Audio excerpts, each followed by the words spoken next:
আসসালামু আলাইকুম। আজকে আপনারা লাগে আমি রাইন্দা দেখাইমু লাউ আর ইসা দিয়া একটা তরকারি। তো ওখানে আমি লই নিলাম একটা প্যানের মাঝে দিলাইলাম আমি একটু তেল, এটা পরিমাণ মতো দিবা তেল আপনারা। এরপরে দিলাইলাম রসুন কুচি, এখান থেকে 2 থেকে 3 কোয়া রসুন আমি দিলাইছি। পরে এটার আমি বাজে লিমু, একটু ব্রাউন কালার ওইলিলে আমি দিলাইমু পেঁয়াজ, এখানে দিছি আমি 1/2 কাপ পরিমাণ পেঁয়াজ দিয়া এটার আবার বাজমু।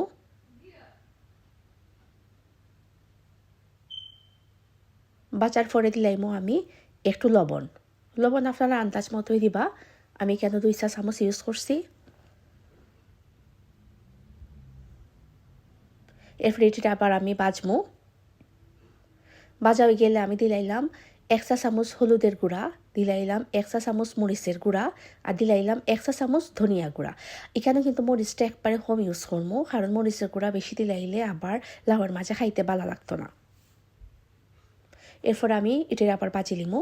ওখান দিলাইলাম একটু পানি, খুব অল্প দিমু পানি, যাতে মশলাটা ফুড়ে না। ওখান আমি আবার লাইরা দিলাইমু। আমার মশলাটা বাজা হয়ে গেলে আমি দিলাইমু ইসাটিরে আমি খুশা ছাড়াইয়া নিয়েছিলাম গিয়ে আগে, তারপরে আমি দইয়ে রাখি দিছিলাম। ওখানে আমি ইসাটিরে দিয়া বাজমু।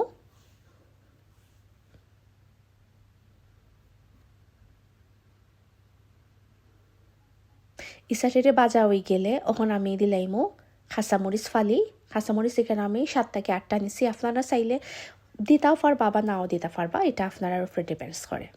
ওখান এটিরও আবার বাজমু।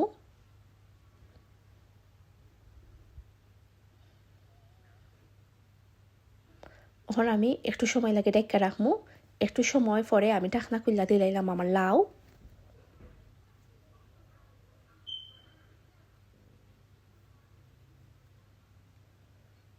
এই লাউটা আমার প্রতিবেশী আমারে দিসলা। আলহামদুলিল্লাহ, বিদেশের মাটি থেকে প্রতিবেশীরা যত মায়া করেন এটাই আমরা লাগে সব থেকে বড় পাওয়া। আবার ডাইক্কা দিলাইলাম, একটু পরে ঢাকনা খুললা দিলাইলাম একটু পানি, খুব কম পানি দিমো, কারণ লাউয়ের একটা পানি বাড়য়।